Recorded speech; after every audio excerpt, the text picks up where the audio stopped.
दोस्तों, पिछले वीडियो पे हमने यहाँ तक पढ़ा था दत्तात्रेय जी की शीघ्र आराधना करो। तो पिछले सारे वीडियो रामायण, महाभारत, बाइबल, पुराण, वेद पुराण, ये सब आप शुरुआत से अगर देखना चाहते हो तो वीडियो के नीचे चैनल के नेम या पिक्चर पे क्लिक कीजिएगा और प्लेलिस्ट में जाइएगा। तो पिछले वीडियो पे हमने जहाँ तक पढ़ा था उसके बाद यहाँ से शुरू करते हैं। ये रियल मार्कंडेय पुराण बुक है, दत्तात्रेय जी की उपाख्यान।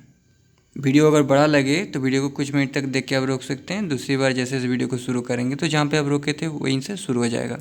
पुत्र बोला राजा कार्तवीर्य अर्जुन ने गर्ग जी की बात सुनकर दत्तात्रेय जी के आश्रम में जाकर, और दत्तात्रेय जी को विष्णु का अवतार भी बोला जाता है प्राचीन ऋषियों के हिसाब से, जी के आश्रम में जाकर भक्तिपूर्वक उनका पूजन किया, यानी रिस्पेक्ट किया, आदर किया। चरण संपादन करके अर्घ, पुष्पमाला, सुगंध, जल और चंदन आदि उनके निमित्त प्रस्तुत किए। इसी प्रकार अन्नादि लाते और उनका उच्छिष्ट स्वयं भोजन करते। ये देखकर संतुष्ट हुए मुनि ने उनसे उसी प्रकार बोले जैसे पहले देवताओं के प्रति अपने निंदित कर्म कहे थे। ऋषि ने कहा, मेरे पास जो ये स्त्री है इसमें आसक्त रहता है। हे राजन, इस प्रकार सदा निंदित कर्म करता रहने वाला मैं उपकार में असमर्थ हूँ, तो मेरी सेवा से तुम्हें क्या लाभ होगा। मतलब मैं इस स्त्री के साथ ही लगा रहता हूँ, इसीलिए समर्थ का ही आराधन करो। पुत्र बोला, ये सुनकर तथा गर्ग मुनि के वचनों को याद करके कार्तवीर्य ने दत्तात्रेय जी को प्रणाम किया और कहा, हे प्रभु, आप मुझे इस प्रकार मोहित क्यों करते हैं? आप अपनी माया से युक्त हैं। तो मतलब दत्तात्रेय जी कह रहे हैं कि मैं तो इस स्त्री के पीछे ही लगा रहता हूँ, उसी में आसक्त हूँ। तो कौन सी स्त्री के बारे में बात कर रहे हैं ये हमने पिछले वीडियो पे पढ़ा था, वो लक्ष्मी के बारे में बात कर रहे हैं। और दत्तात्रेय जी को विष्णु का अवतार कहा जाता है। तो मैं तो इसी स्त्री में लगा रहता हूँ, तो मैं तुम्हें क्या दे पाऊँगा। इसी तरह ये सुनकर कार्तवीर्य ने दत्तात्रेय जी को प्रणाम किया और कहा, हे प्रभु, आप मुझे इस प्रकार मोहित क्यों करते हैं? आप अपनी माया से युक्त हैं, इसलिए आप निष्पाप हैं। ये देवी संपूर्ण विश्व को अग्नि के समान होने से पाप रहित है। तो दोस्तों, पुराने समय में जितने भी लोग होते थे वो किसी को भी शरीर की नज़र से नहीं देखते थे, आत्मा की नज़र से देखते थे। ठीक है, इसलिए शरीर से ये कुछ भी करें। कृष्ण ने भी गीता में यही कहा है कि मैं सबके अंदर हूँ, मैं शरीर हूँ, ऐसा नहीं कहा है। राजा के इस प्रकार कहने पर दत्तात्रेय जी ने प्रसन्न होकर कहा, समागम और संभोग तो कृष्ण ने भी किया है। ठीक है, तो कृष्ण का काम भटकाना नहीं है, रास्ते पे लाना है गोपियों के साथ। तो वो मेरे गोपियों और कृष्ण वाला वीडियो में आप पढ़ सकते हैं। भूमंडल को वश में करने वाले कार्तवीर्य अर्जुन, वर मांगा तुमने, मेरे गुप्त नामों का उच्चारण किया, इससे मैं अत्यंत संतुष्ट हूँ। तथा जो गंधमाला आदि के द्वारा मेरी पूजा करते हैं तथा सब प्रकार संतुष्ट करते हुए पूजा के बाद बिना बनु शंखादि बजाते हैं, उनको मैं स्त्री, पुत्र और धनादि के प्रदान द्वारा परम संतोष देता हूँ। तथा जो अवधूप कहकर मेरा तिरस्कार करते हैं उनका हनन करता हूँ। इसलिए तुम्हारी इच्छा हो सो मांगो, तुम्हारा मंगल हो। तुमने मेरे गुण नामों का कीर्तन किया, इसलिए मैं तुमसे बहुत प्रसन्न हुआ हूँ। अर्जुन बोला, यदि आप प्रसन्न हुए हैं तो मुझे ऐसी श्रेष्ठ सिद्धि दीजिए जिससे मैं सहज ही संपूर्ण प्रजा पालन करता हुआ पाप के भागी ना बनूं और शत्रुओं के अनुसरण में मुझे ज्ञान प्राप्त हो तथा रण क्षेत्र में कोई भी मेरा सामना ना कर सके। मैं लघुत्व गुण से युक्त सहस्त्र बाहु हो जाऊं, यानी 1000 हाथ आए। तो दोस्तों, अगर आप साइंटिस्ट के पास या डॉक्टर के पास जाएंगे, वो अगर आपके जीन से खिलवाड़ करेंगे तो आप में भी बहुत सारे हाथ उगने की संभावना है, बहुत सारे अंग एक्स्ट्रा निकल जाएंगे, ऐसा साइंटिस्टों का कहना है। मैंने रिसर्च से पता किया। तो उस समय ऐसा कुछ नियम था जिससे हाथ आ जाते थे। जल थल पर्वत आकाश आदि सब स्थानों में निर्बाध तथा श्रेष्ठ मनुष्यों के हाथ से मृत्यु की अभिलाषा है। मैं सन्मार्ग में से प्रवृत्त व्यक्तियों को सन्मार्ग दिखाने की इच्छा करता हूँ। अक्षय धन दान और आतिथ्य लाभ करूँ। मेरा नाम उच्चारण करने वाला धनहीन ना रहे। आपके पाद पद्मों में सदा मेरी भक्ति रहे। दत्तात्रेय जी ने कहा, है वत्स, तुम्हारा कहा हुआ सभी होगा। मेरे प्रसाद से तुम चक्रवर्ती नरेश हो गए। पुत्र बोला। फिर अर्जुन ने दत्तात्रेय जी को प्रणाम किया। संपूर्ण प्रजा को बुलाकर अभिषेक कराया। तो दोस्तों, कार्तवीर्य अर्जुन ने रावण को बंदी बना लिया था। ये पुराण में लिखा है, आप मेरे पिछले वीडियो या प्लेलिस्ट में जाकर के देख सकते हैं। विष्णु पुराण में उस समय गंधर्व और अप्सराएं, वशिष्ठ आदि ऋषि, सुमेरु आदि पर्वत, गंगा आदि सब नदी और जल से परिपूर्ण सभी समुद्र, पक्षादि पक्षी, नगर और नगरवासी तथा सभी लोग दत्तात्रेय जी के प्रसाद से संपूर्ण सामग्री सजाए हुए अभिसेवार्थ वहाँ उपस्थित हुए। ब्रह्मादि देवता ने अग्नि को प्रज्वलित किया तथा दत्तात्रेय रूपी भगवान नारायण ने, यानी दत्तात्रेय के रूप में, दत्तात्रेय के अंदर जो आत्मा थी भगवान नारायण ने अभिषेक किया। फिर समुद्र और ऋषियों ने अभिषेक किया और हे राज्य में स्थित हो गए। ऐसी घोषणा सर्वत्र की गई। दत्तात्रेय जी के प्रसाद से अतुलित ऐश्वर्य को प्राप्त हुए महाबली है ने राज्य में प्रतिष्ठित होकर आज्ञा दी कि मेरे अतिरिक्त जो कोई भी अस्त्र धारण करेगा वो हिंसक या दस्यु मेरे द्वारा मारा जाएगा। ऐसी राजज्ञा सुनकर कोई भी अस्त्रधारी ना रहा। संपूर्ण पृथ्वी के एक कार्तवीर्य अर्जुन ही राजा हुए। उस समय वही ग्राम पालक एवं पशुपालक थे। वही क्षेत्र ब्राह्मण और तपस्वियों के रक्षक तथा अर्थपालक थे। वही राजा चोर, सर्प, अग्नि, शत्रु, भयंकर, समुद्र और विभिन्न विपत्तियों में पड़े मनुष्यों की रक्षा करने वाले हुए। उनके नाम उच्चारण मात्र से सबकी विपत्ति दूर होने लगी और उनके शासनकाल में कोई धनहीन न रहा। उन्होंने अनेक प्रकार के दक्षिणामय यज्ञ पूर्ण किए तथा वे महान तप का आचार करने वाले और युद्ध में अजय हुए। उसकी ऐसी समृद्धि देखकर अंगिरा मुनि ने कहा था कि इनके समान कोई दूसरा राजा नहीं हुआ तथा यज्ञ, दान, तप या युद्ध प्रसंग में कोई इनके समान नहीं होगा। वे दत्तात्रेय जी से अतुलित ऐश्वर्यवान हुए हैं। उस दिन उन्होंने दत्तात्रेय का यज्ञ किया। प्रजा ने भी अपने राजा की परम बुद्धि को देखकर उसी दिन यज्ञ किया। ये दत्तात्रेय जी का महात्मा है। उन चराचर के गुरु अनंत सारंगधर, यानी सारंग धनुष को धारण करने वाले शंख चक्र गदाधारी दत्तात्रेय रूपी भगवान नारायण की उत्पत्ति सब पुराणों में विभिन्न प्रकार से कही गई है। नारायण के इस रूप का जो मनुष्य चिंतन करता है वे सुखी होते हुए तुरंत संसार रूपी पास से मुक्त हो जाते हैं। उनकी प्रतिज्ञा है कि हे वैष्णवों, भक्ति के द्वारा मैं तुम्हारे लिए सदैव सुलभ हूँ। ऐसे भगवान की शरण में मनुष्य क्यों ना जाए।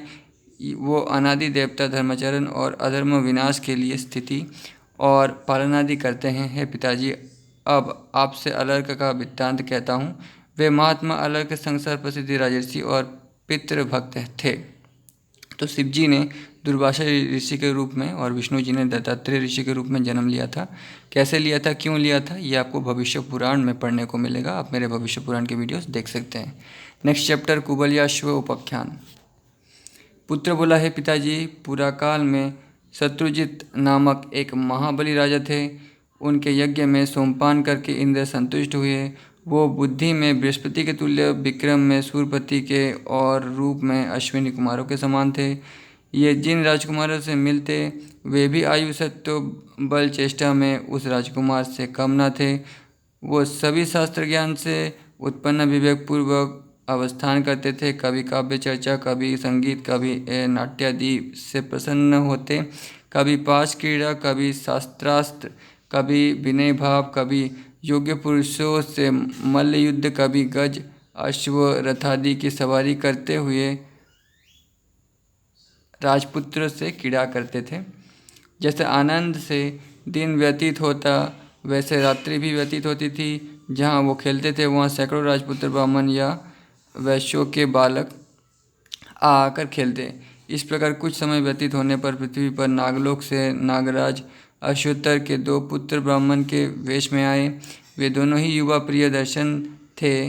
वो भी उन राजपुत्रों और ब्राह्मण पुत्रों के साथ विभिन्न प्रकार के विनोद करते हुए प्रीतिपूर्वक वहाँ रहने लगे। वो राजपुत्र, ब्रह्मपुत्र, वैश्यपुत्र और नागपुत्र सभी भागानुसार भोजन करने लगे। इस प्रकार राजपुत्र को प्रीति से प्रसन्न हुए एक साथ स्नान, विमान पर चढ़ना, वस्त्र धारण, गंधानुलेपन और भागानुसार भोजन करने लगे। इस प्रकार राजपुत्र के प्रीति से प्रसन्न हुए दोनों नागपुत्र वहाँ नित्य प्रति जाने लगे। उनके विविध प्रकार के आमोद प्रमोद, हास्य, शय्यापादि से सुखी हुए वे उनके बिना भोजन, स्नान आदि भी ना करते थे तथा क्रीड़ा और गुण वृद्धि के लिए शंख भी नहीं उठाते तथा वे नागपुत्र भी उस राजपुत्र के बिना रात्रिकाल रसातल में दीर्घ श्वास लेते हुए व्यतीत करते और दिन में उनके पास आते।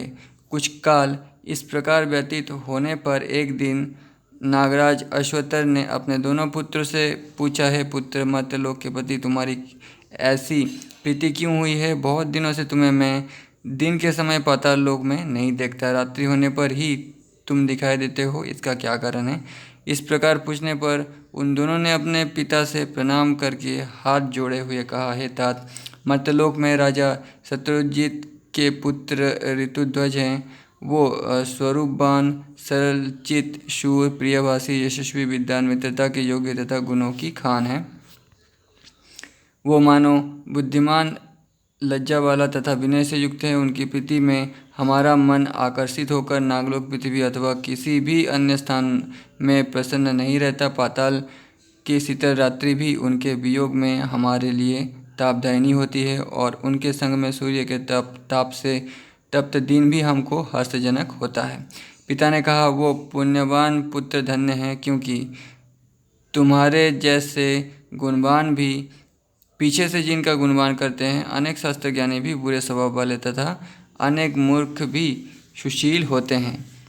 मेरे विचार में वो राजपुत्र धन्य है, क्योंकि जिसकी मित्रता का गुण मित्र द्वारा और पराक्रम शत्रु द्वारा प्रकट होता है, उसी पुत्र के द्वारा पिता पुत्रवान कहा जाता है। तुमने उस उपकार करने वाले के लिए कुछ किया भी है। हे पुत्र, उस मित्र की संतुष्टि के लिए तुमने कुछ कार्य किया है। इस जगत में वही धन्य है और उसी का जन्म सफल है जो कामना वालों को विमुख नहीं करता और मित्र के प्रति भी दुर्लभ नहीं है। इसीलिए मेरे गृह में स्वर्ण रत्न वाहन आसन है, क्योंकि मित्रों का अपकार करने वालों को धिक्कार है। उपकारी मित्र के प्रति उपकार ना करके जो जीवित रहते हैं, उनका जीवन भी असफल है। जो पुरुष बंधु वर्ग के उपकार और शत्रु वर्ग के अपकार रूप को सोचते हैं, उन्हीं की उत्पत्ति का साधन देवता करते हैं। पुत्र ने कहा, स्वयं भी कृतकृत्य है, उनका क्या उपकार कर सकते हैं? जिनसे याचक इच्छित पदार्थ द्वारा सदा पूजित होते, उनका उपकार करने की सामर्थ्य हमें नहीं है, क्योंकि उनके यहाँ जो रत्न हैं वो पाताल में भी उपलब्ध नहीं हैं। उनके जैसे वाहन, आसन, यान, आभूषण, वस्त्र हमारे यहाँ नहीं है और वैसा विज्ञान और कहीं भी नहीं हो सकता। वो पंडितों का भी संदेह दूर करने में समर्थ है। उसका एक धर्म है, परंतु वो धर्म हमारे द्वारा साध्य नहीं हो सकता। हिरण्यगर्भ भगवान गोविंद तथा शिवेंद्र के अतिरिक्त वो किसी के द्वारा सिद्ध नहीं हो सकता। पिता ने कहा, उनके श्रेष्ठ कार्यों को मैं सुनना चाहता हूँ। वो कार्य साध्य हो या असाध्य, दृढ़कर उद्योगी पुरुष देवत्व अथवा इंद्रत्व के पूज्य ज्ञान को भी प्राप्त कर सकते हैं। दृढ़ पुरुष को मनोवांछित पा सकते हैं। मनोवांछित इच्छा उनकी पूरी होती है। स्वर्ग से भी अभिज्ञात, अगम्य और कोई वस्तु नहीं है। मन, आत्मा और इंद्रियों को वश में करने वाले पुरुष मनोरथ को प्राप्त कर लेते हैं। दोस्तों, ये कैसे हो सकता है, आप सोच रहे होंगे। तो ये मेडिटेशन, ध्यान से हो सकता है। देखो, चींटी कितनी छोटी होती है, किंतु अधिक उद्योग बाकी होने के कारण चलते सहस्त्र योजन तक जा सकती है। चलते हुए पक्षीराज गरुड़ उद्योग ना करके एक पग भी नहीं जा सकते। जो उद्योग नहीं करते उनके लिए कुछ भी शक्य नहीं है। उत्तानपाद के पुत्र ध्रुव पृथ्वी में होकर भी अत्यंत दुर्लभ स्थान को प्राप्त हो गए। वहाँ वो ध्रुव का स्थान और कहाँ वो पृथ्वी। इसलिए जिस प्रकार उस राजपुत्र का कार्य हो सके वो बताओ, तब तुम भी मित्र ऋण से बच सको। पुत्र बोले, हे तात, उन महात्मा ने इस प्रकार बताया था। तो जिन्होंने बताया था वही सुन के उन्हें बता दिया। उन राजपुत्र की कुमारावस्था में जो हुआ वो सुनो। जीत नामक एक श्रेष्ठ राजा है। एक समय गालब नामक द्विजवर ने सुंदर अश्व लेकर आश्रम में आकर राजा से कहा, कोई पाप कर्म वाला दैत्य मेरे आश्रम में आकर विध्वंस करता है। वो सिंह, गज अथवा अन्य जंतु के रूप में आकर मेरे समाधि भंग होने या मौन व्रत रखने पर मेरा मन विचलित कर देता है। राजन, मैं उसे अपनी क्रोधाग्नि से भस्म कर सकता हूँ, परंतु मैं ऐसा करके अपनी अधिक दिनों में दुखपूर्वक संचित तपस्या को क्षीण नहीं करना चाहता हूँ। हे राजन, एक दिन मैंने अत्यंत दुखित हृदय से क्लेश युक्त होकर आकाश की ओर अपना दीर्घ श्वास छोड़ा, जिससे वो अश्व उसी समय आकाश से आ गिरा। उस समय जो आकाशवाणी हुई उसे सुनो। हे द्विजवर, तुम्हें जो अश्व प्राप्त हुआ है वो बिना कहीं रुके सूर्य के समान सर्वत्र करने में समर्थ है। पाताल, आकाश, जल कहीं भी इसकी गति को अवरोध नहीं होता। ये सब दिशाओं और पर्वतों तथा पृथ्वी बलय सर्वत्र बिना रुके गमन कर सकता है। इसलिए ये सभी लोकों में कुबलय नाम प्रसिद्ध होगा। और जो दानवाधर्म तुम्हारे लिए दिन रात्रि क्लेश उपस्थित करता है, उसे अश्व पर चढ़कर शत्रुजित राजा के पुत्र ऋतुध्वज मारेंगे तथा अश्वरत्न द्वारा अत्यंत ख्याति को प्राप्त होंगे। इसलिए मैं यहाँ आया हूँ। अब आप भी उग्र तप में विघ्न उपस्थित करने वाले को निवारण करें और मेरे द्वारा प्रदत्त इस अश्वरत्न को लेकर अपने पुत्र को ऐसी आज्ञा दीजिए जिससे धर्म लुप्त ना हो पाए। उस ब्राह्मण की ये बात सुनकर राजा शत्रुजित ने अपने पुत्र ऋतुध्वज को मंगलाचार आदि कराकर उस अश्व पर चढ़ाया और गालव मुनि के साथ भेज दिया, जिन्हें साथ लेकर मुनि भी अपने आश्रम की ओर चल दिया। नेक्स्ट चैप्टर, मदालसा उपाख्यान। तो वीडियो बहुत बड़ा हो गया, इसके बारे में हम लोग नेक्स्ट वीडियो पे बात करेंगे, पढ़ेंगे। तब तक के लिए धन्यवाद।